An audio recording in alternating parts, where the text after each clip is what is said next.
नमस्कार, अस्सलाम वालेकुम। आप देख रहे हैं i4G टीवी नेटवर्क। मैं हूं इंतजारुल हक। दोस्तों, आज के इस खास वीडियो शो में आपका स्वागत है। आज के इस महत्वपूर्ण एपिसोड में हम बात करेंगे जनसुराज के सूत्रधार प्रशांत किशोर की रणनीतियों के बारे में।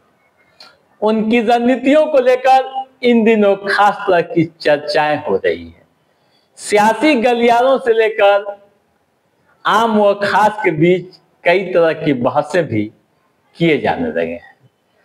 विधानसभा चुनाव का समय जैसे जैसे करीब आ रहा है, ठीक उसी तरह से सियासी तूफान प्रशांत किशोर की रणनीतियों को लेकर खड़ा हो रहा है। ऐसे में एक बड़ा सवाल यह उठ रहा है कि आखिर प्रशांत किशोर बिहार के सियासी दिग्गजों के पीछे क्यों पड़े हुए हैं? क्या है उनकी रणनीति? दोस्तों, टू द पॉइंट मैं आपको बताऊंगा। आप ध्यान से सुनिएगा, समझिएगा और आप इस मामले में क्या सोचते हैं कमेंट बॉक्स में जरूर बताइएगा। बिहार की सियासत में किस्मत आजमाने उतरे प्रशांत किशोर विपक्ष के कई दिग्गज नेताओं की किस्मत इन दिनों बिगाड़ते नजर आ रहे हैं। उन्होंने अपने निशाने पर उन नेताओं को लिया है, या यूं कहूं कि ले रखा है, जिनके चेहरे के इर्द गिर्द विपक्ष चुनावी बिसात बिछा रखा है और अपनी सियासी रणनीतियों को अंजाम देने की भरपूर कोशिश कर रहा है। ऐसे में प्रशांत किशोर हर रोज एक नया आरोप लगाकर माहौल को पूरी तरह से गरमा रहे हैं। बिहार की सियासत में किंग मेकर नहीं बल्कि किंग बनने का ख्वाब लेकर उतरे प्रशांत किशोर ने सियासी पीच पर कदम रखा तो सबसे पहले आरजेडी का चेहरा कहे जाने वाले तेजस्वी प्रसाद यादव को निशाने पर लिया।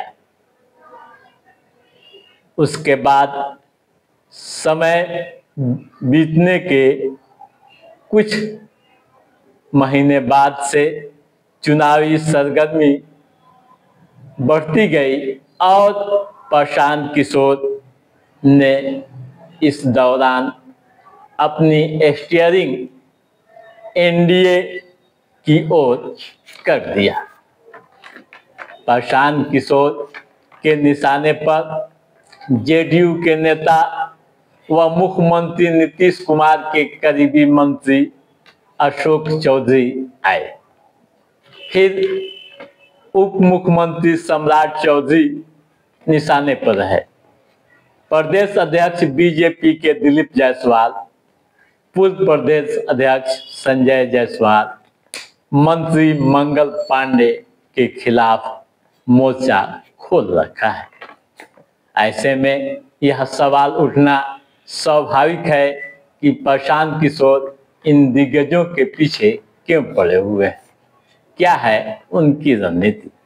दोस्तों, जो सियासी जानकार कर रहे हैं, जो राजनीतिक पंडित मान रहे हैं, उन पर भरोसा करें तो आप यह समझ लीजिए कि प्रशांत किशोर अभी दिल्ली के पूर्व मुख्यमंत्री अरविंद केजरीवाल मॉडल पॉलिटिक्स कर रहे हैं।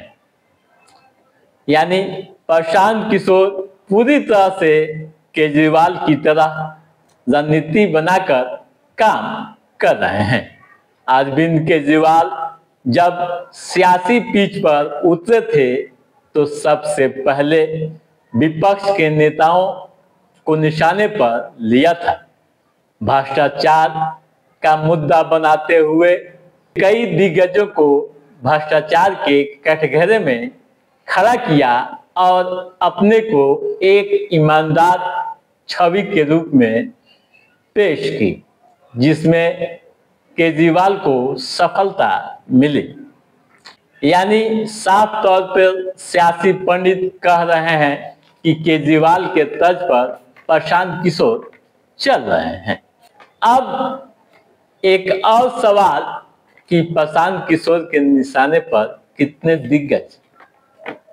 दोस्तों, निशाने पर मुख्यमंत्री नीतीश कुमार के करीबी मंत्री अशोक चौधरी, डिप्टी सीएम सम्राट चौधरी, मंत्री मंगल पांडे, भाजपा के प्रदेश अध्यक्ष दिलीप जायसवाल, पूर्व प्रदेश अध्यक्ष व बेतिया के सांसद संजय जायसवाल निशाने पर है। सियासी जानकारों की माने तो आप यह समझ लीजिए कि इन नेताओं को टारगेट करना प्रशांत किशोर की एक सोची समझी रणनीति का हिस्सा है। ठीक है दोस्तों, जैसा कि खबरें आप लगातार देख रहे हैं, सुन भी रहे हैं कि मंत्री अशोक चौधरी पर 200 करोड़ रुपए की जमीन खरीदने का आरोप लगाया। अशोक चौधरी ने मानहानि का नोटिस दिया। इसके बाद प्रशांत किशोर और आक्रामक हो गए। इस मामले में जेडीयू ने भले ही कोई कार्रवाई नहीं की है, लेकिन सियासी गलियारों में कई तरह के सवाल पूछे जा रहे हैं। कहा यह भी जा रहा है कि मुख्यमंत्री नीतीश कुमार ने भी अब अशोक चौधरी से दूरी बना ली है। ठीक है, उसी तरह से मंगल पांडे पर कोरोना काल के दौरान दिल्ली में 86 लाख रुपए का फ्लैट खरीदने का आरोप लगाया था। दोस्तों, बीजेपी के सियासी हथियार पर प्रशांत किशोर का वार खास चर्चा का विषय बनना भी स्वाभाविक है। यानी बीजेपी अब तक लालू प्रसाद यादव व उनके परिवार पर भ्रष्टाचार का आरोप लगाकर अपने पक्ष में सियासी माहौल तैयार करती रही है, लेकिन प्रशांत किशोर के आरोप के बाद पार्टी की मुश्किलें बढ़ती नजर आ रही है। चुनाव का समय करीब है और यह देखना व समझना भी दिलचस्प होगा कि पार्टी यानी एनडीए, बीजेपी व जेडीयू इन नेताओं के भरोसे किस हद तक आगे बढ़ती है या कोई और विकल्प तैयार करती है। वैसे साथियों, अभी चुनाव में समय है, क्या होगा यह भी देखना दिलचस्प होगा। ऐसे यह जानकार मान रहे हैं कि प्रशांत किशोर की सियासत में आने से भ्रष्टाचार एक बड़ा मुद्दा बनता दिख रहा है। सियासी समीकरण तो बनते ही हैं, बदलते ही हैं, लेकिन जिस तरह से प्रशांत किशोर ने आरोप लगाए हैं, उससे कई तरह की चर्चाएं राजधानी पटना से लेकर गांव की गलियारों तक हो रही है। तो दोस्तों, आज के इस एपिसोड में बस इतना ही। कैसा रहा हमारा ये एपिसोड, आप लाइक और कमेंट करके हमें जरूर बताइएगा। यदि आपने हमारे चैनल को सब्सक्राइब नहीं किया है तो सब्सक्राइब भी कीजिएगा, ताकि इस तरह की महत्वपूर्ण राजनीतिक गतिविधियों से संबंधित जो भी अपडेट है उससे हम सब समय पर आपके बीच पहुंचाते रहेंगे। तब तक आप अपने दोस्तों को दीजिए इजाजत। नमस्कार।